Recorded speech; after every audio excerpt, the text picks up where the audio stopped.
Dr. Chatterjee. Hi. Hi. You're Mr. Groom? Yeah. Okay. So what's going on today?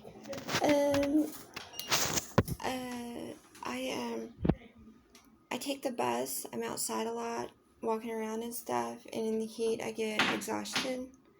And my employer schedules me for like 5-hour shifts and only wants to give me a 10-minute break.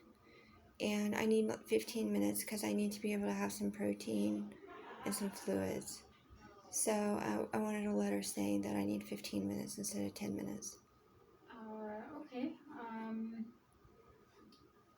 So I think this is like our first visit together. Right? Mm-hmm. Let me just review your chart for a minute. Do you have any like long-standing or chronic medical problems that you can think of? I have migraines. Migraines? Real Okay. bad migraines. And I have, I'm very sensitive to exposure to the heat. Okay. And my employer, their air conditioning is in disrepair, and the response from the corporate office is they're not going to repair it.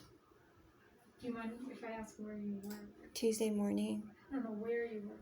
Tuesday morning. Oh, the place is called Tuesday Morning. Yeah. Oh, okay. Yeah. It's like you're telling me when you're working. No, it's just a store over at 183 Great Hills Trail. What type of store is that? It's like home goods. Oh, I see. Okay, sure. They get products that department stores can't sell and sell it for a lower price point. Gotcha. Okay. So tell me a little bit more about like when you're taking the bus, you said, and you said you get heat exhaustion. Right? Yeah, because my shifts are, I'm really busy in the mornings. I go to the library and I work on a legal matter that I have, and then I take the bus around 1 o'clock when it's hot, and then I have to be at work at 3, so I'm out again when it's hot, and then my shift is around 3 to 8, and then 8:30 is the evening. Okay. And so when you're waiting for the bus at 1, like what are you feeling? What symptoms do you have? It's just like a cumulative effect of being out in the heat, standing around, walking around. Takes like 15 minutes to walk to the bus stop. Buses come some of my buses only come every 30 minutes, so I can be outdoors waiting, and it's like 100 degrees. And sometimes, I'll get like fatigued, maybe sometimes headaches, just exhaustion and stuff. Like, I'm the type of person, I could never go to like an outdoor concert all day in the heat because that would be too much for me. Like, you can see I wear a sun hat when I'm outside, and it's just like, especially with we're already at 100 degrees and it's barely May. I know. Yeah.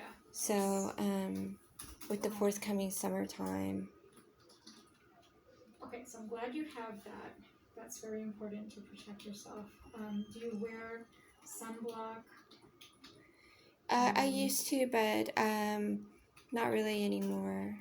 Any reason why you stopped? Or? I just don't like putting it on. It's like greasy and stuff. That's something I recommend just because you're fair-skinned. And with heat, sun exposure, there's higher risk, right, for different types of skin cancer. So that might be a good idea if you're, standing there for a while.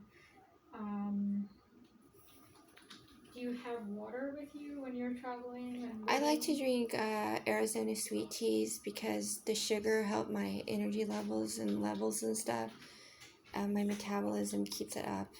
I drink maybe a couple bottles a day.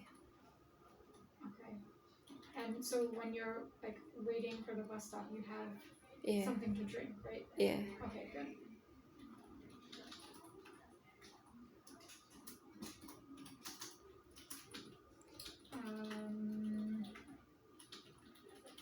Okay. And what else can I ask you? Do you know the signs of a heat stroke? Yeah. Okay. So you know that's like a medical emergency. Yeah. And you would call 911. Yeah. Right? And I printed some stuff out just based on, you coming in here for the heat exhaustion. So I'm going to give you this handout and something to read, right? Things to look out for if it were to ever get to that stage and when to call 911, right? The main thing is kind of getting out of the place of heat, but if you're at a bus stop, that might be hard, right? Unless the bus is right there. Is there a way to time, like, how when you go to the bus stop so you don't have to wait too long for the bus? Well, they cancel a lot of buses. Sometimes they don't show up. Sometimes it's not very reliable. You can look on the app and it tells you what time, but like it's not reliable. Okay.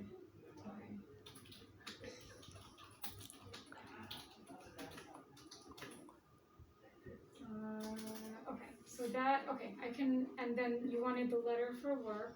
Yeah. For 15 minutes instead of 10-minute break, and then you said that was to eat more protein. Like I'll eat a sandwich and maybe like some strawberries and have something to drink. Okay, that's reasonable. Did you ask them or request it and they say it's corporate policy to have only 10 minutes, and then they say the 10 minutes start when you leave the register, so that's not enough time to like go to the restroom and then get your snack and then go back to the front. Right. Okay.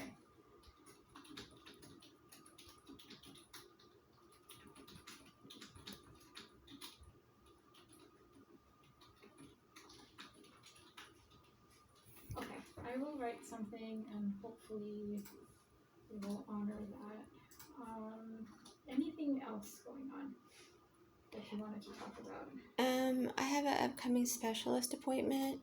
There was office notes from a visit with Dr. Block like in October, November that was supposed to be faxed over. Do you know if it was sent? It was about a migraine.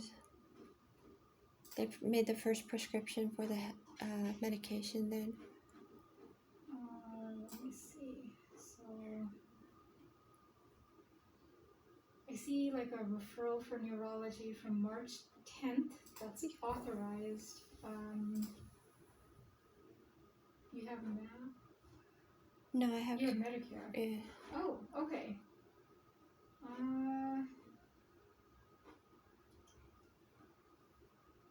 And it's outgoing, yeah. So you can actually go anywhere outside and get an appointment. Have you called the referral coordinators to help you? Yeah. Have they found someone? Yeah, I have the appointment coming up, but there were office notes that they wanted from like October, November when I saw Dr. Block. Oh, okay. Let me see. It was about a migraine. He prescribed 50 milligrams. Wait, yeah, we can get. So the referral coordinators are the ones who would get all of this prepared and send it to the specialist. Oh, okay. So I do see the visit from October 20th of 21 for the sumatriptan, the Imitrex 50 milligrams. And then you saw Shelly-Ann for GI for something else. And then you saw Dr. Kanaparthy in March 8th. The Imitrex and naproxen also. Okay. Yeah, so we'll get those notes out. Do you know what is the name of your doctor? Or do you know who I think it's Austin Neurology Clinic. It's on. The appointment is the 25th, but. Yeah, no, that's fine. So Austin Neurology Clinic, May 25th. Okay, great. So you have an appointment.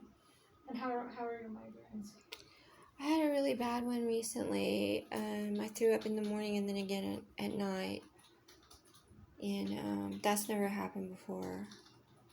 And then before then I had, like, in a span of like 2 to 3 weeks, I had 2 migraines. They're really bad. I'll throw up. Did you take the Imitrex? I've started doing that, yeah. It helps. It seems to help a little bit, but... The key with migraines is taking it as soon as you start feeling the headache and not waiting for it to build up, because the way it works in the brain, it starts in one area, and it's kind of like this wave that spreads across the brain. So if you take it as soon as you start feeling it, with the Imitrex, it's kind of like nip it in the bud, and it's not going to let that wave kind of spread out. Alright. I think I have one refill left of that medication. Okay. Yeah. One box left. And you can like take it, so as soon as you feel it, take one. And if it's not gone in 2 hours, you can take one more. Right. Okay. You can't take more than 4 in a day, or 24 hours. Alright. Okay. So, and then if you're having like more frequent attacks, then there's prophylactic medications that you can take